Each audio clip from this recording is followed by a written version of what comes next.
Former Dragon Age lead writer David Gaidar has issued a warning about so-called anti-fans who want games to fail in order to send developers lessons. Roll this up over at fandompulse.com. You can find the link in the description below. And Gaidar did an interview with Games Radar, and he broached the subject of anti-fans by specifically talking about the RPG audience. He said the RPG audience doesn't really agree with itself as to what an RPG requires, and they could get very loud. So I actually think there is some truth to that part right off the bat. But I think a lot of that confusion comes from the fact that RPG elements are pretty much in any kind of video game that is being made now. I mean, you see it in shooters. You see it in these team MOBAs, etc. You see them in games like Apex Legend. You see it in like Marvel Rivals, etc. There's like level up systems and stuff like that.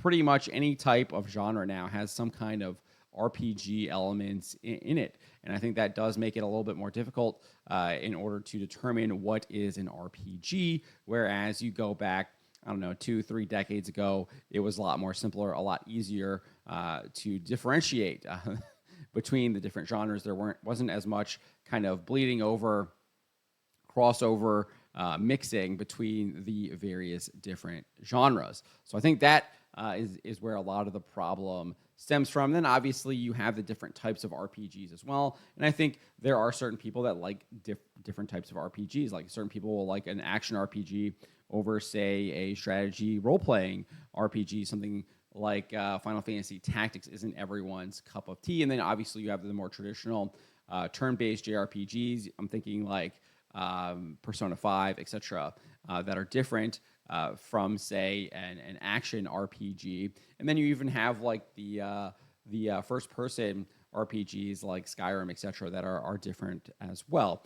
So you have all those kinds of different subgenres within the RPG, and I think those do indeed appeal to different players. Now, there might be some crossover here and there, but I do think there are different people that like those games.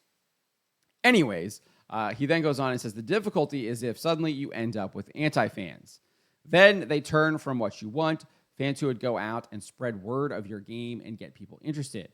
But if you get anti-fans, they sort of do the opposite. They're very determined suddenly to see your game fail as sort of a lesson to others who would make games of the same type, right? And that, honestly, these days, there's some element of that present in almost all fandoms, but it's always sort of been there for RPGs in particular. He then went on to share that he believes some of this new behavior comes from gamers, players, making the video games they like part of their identity. He explained you also just get, I think, an element where more and more fandoms are making the things that they're fans of integral to their identity. And if it's integral to their identity, anything that affects it or insults them, you know what I mean. So they are so invested in making it what they imagine that, like I said, if they turn into the anti-fan, suddenly it's their personal investment in seeing that fail or seeing the developers who made that decision be punished so that they could point in the future and say, well, see what happened to them, see how their game sold. You don't want to do that, do you? And even if they have to sort of manipulate the data or move the goalposts, it seems like it's become increasingly vital for these people to be able to run around and make their points online, to the point that I think a lot of developers more and more are kind of withdrawing from the public sphere, because it feels like sometimes when I talk to other developers, it feels like familiarity breeds content. The more access they have directly to a developer, like a name they can attach. So I think most of his comments here are absolutely nonsensical. What does Norm Macdonald say to Sarah Silverman? He's like, it's just a bunch of commie gobbledygook, and I think that's exactly a good summary of Gaidar's comments. But I do think at the heart of it, he does appear upset that gamers are not swallowing the next corporate product. He's angry they are not adhering to the code of the pop cult, which is don't ask questions, just consume product, and then get excited for next products.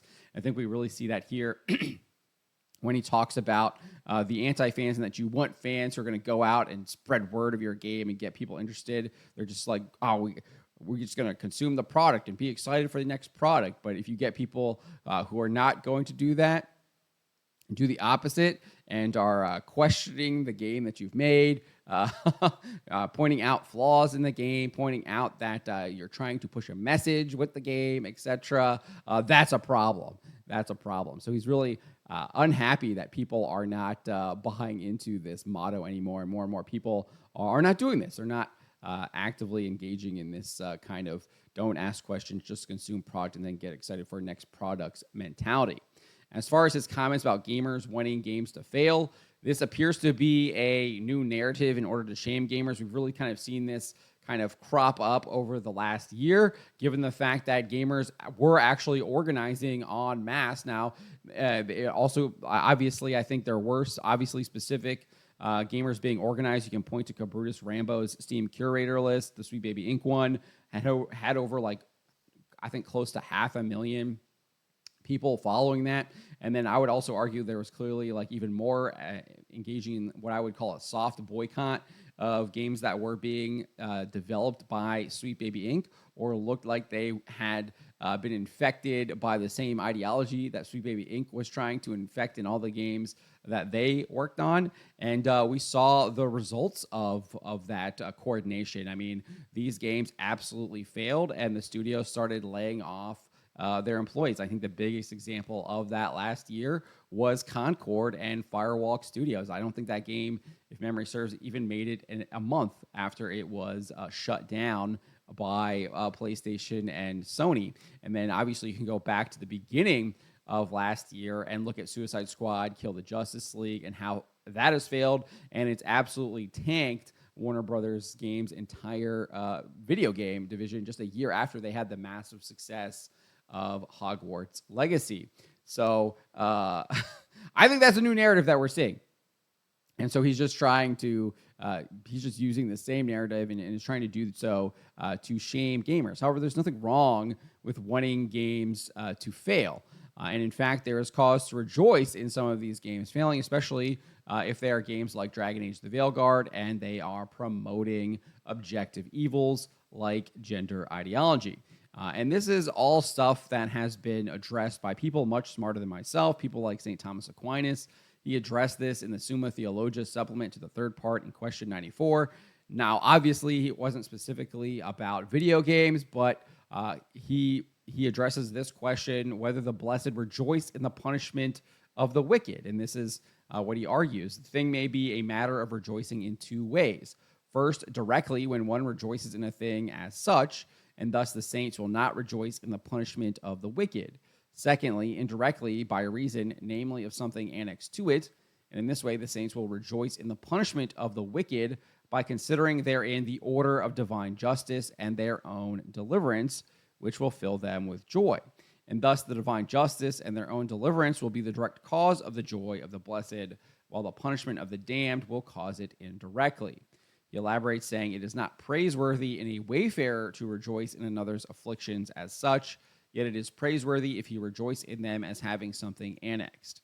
However, it is not the same with a wayfarer as with a comprehensor, because in a wayfarer the passions often forestall the judgment of reason, and yet sometimes such passions are praiseworthy, as indicating the good disposition of the mind, as in the case of shame, pity, and repentance for evil. Whereas in a comprehensor there can be no passion, but such as follows the judgment of reason. So in layman's terms, there's nothing wrong in wanting games to fail that promote objective evils such as transgender ideology like Dragon Age the Veilguard, and we can actually celebrate that happening because we are celebrating in the divine justice that is taking place with these games failing. So we can indeed celebrate that, and I think Gaidar is clearly trying to shame gamers and saying you shouldn't be celebrating these wicked games failing. So I think this guy is just lashing out. He's not happy that gamers have organized. He's not happy that gamers aren't buying into this code of the pop cult, and he's not happy that that gamers are celebrating these wicked games failing. He's not happy at that whatsoever, and I think that has what has precipitated this entire conversation right here. Now, I think a lot of what he says here is, like I said, is a bunch of commie gobbledygook, but I think that's what he's trying to say. I think that's the point that he is indeed trying to make, although I don't think he does a very good job of doing it, and his points are a bunch of BS anyways. But let me know what you guys make of this. Let me know in the comments below. Remember, to always be charitable, especially to each other, and to always, always speak the truth. Why would you be afraid of the people? Why are you not afraid of God instead of man?